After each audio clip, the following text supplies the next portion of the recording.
This is the story of a generous gift, an ordinary village market, and a conversation that shattered everything a city teacher believed about himself.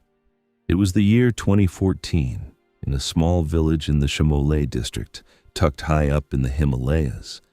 There lived a boy named Akash. He wasn't like the other children.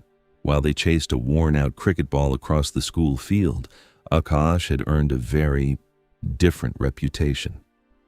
That same year, Mr. Sundrial joined the village school as the new teacher.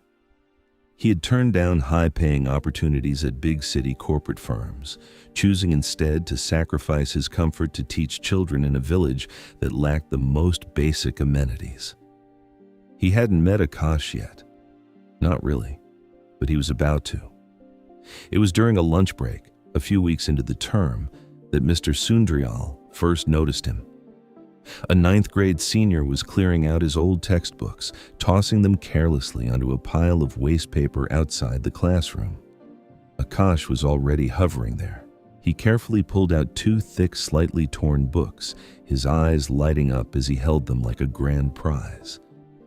Mr. Sundrial smiled, walked over, and asked, half joking, "You like books that much?" Akash looked up at him and grinned. "Is being fond of books a bad thing, sir?" The teacher laughed and walked on, completely charmed by the boy's apparent hunger for knowledge. After that day, he started noticing Akash everywhere.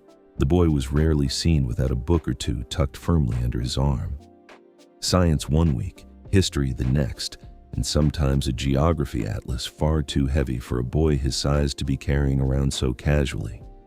By now, the teacher had a fond name for him, the Bookworm. The moment the final bell rang, Akash never lingered to play in the schoolyard. He would slip out almost immediately, books tightly in hand, hurrying off somewhere. Mr. Sundrial assumed he was rushing home to immerse himself in literature. He never once questioned it. By the time Akash's 14th birthday came around, Mr. Sundrial decided it was time for a grand gesture. He gave the boy his own most prized possession, a vast, carefully chosen personal collection of heavy academic books he had carried with him from city to city. Akash's eyes went wide. He thanked him again and again. Mr. Sundrial walked home that day feeling an immense sense of self-satisfaction. He felt like he had done something that truly mattered, like he had found in this nowhere village the one bright mind worth saving. A few weeks later, he ran into Akash's parents at the village vegetable market. He couldn't help but beam at them.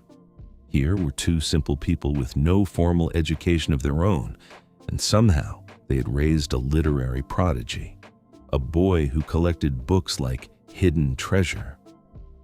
"You should be proud," the teacher told them, practically glowing. "One day, Akash is going to make this whole village proud." The parents' eyes lit up. Caught up in the warmth of his own speech, Mr. Sundrial casually mentioned his grand gift. "I gave him my entire personal book collection for his birthday," he said. "He deserved it." He stood back waiting for the tears of gratitude. Instead, the parents went dead quiet. They exchanged a look, a deeply worried one. Mr. Sundrial blinked, completely failing to understand.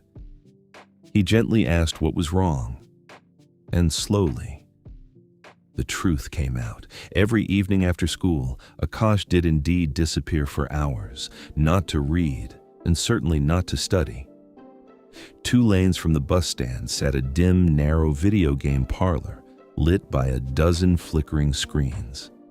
10 rupees for 15 minutes.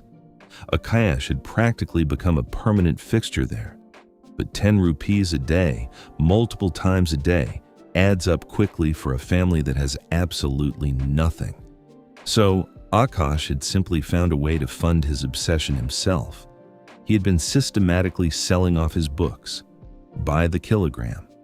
Because academic books, the thick, heavy, expensive ones the teacher loved so much, fetched the highest scrap price of all. That was why he collected every textbook he could find, not to read them, but to sell them by weight.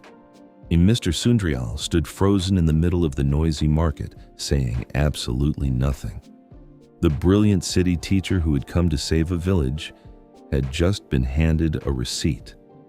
The boy he believed would make the whole village proud was already making it proud. Just not in the way the teacher had imagined. The village had known all along. If this story stayed with you, please like, share, and subscribe. A new story arrives every Sunday. I'll see you then.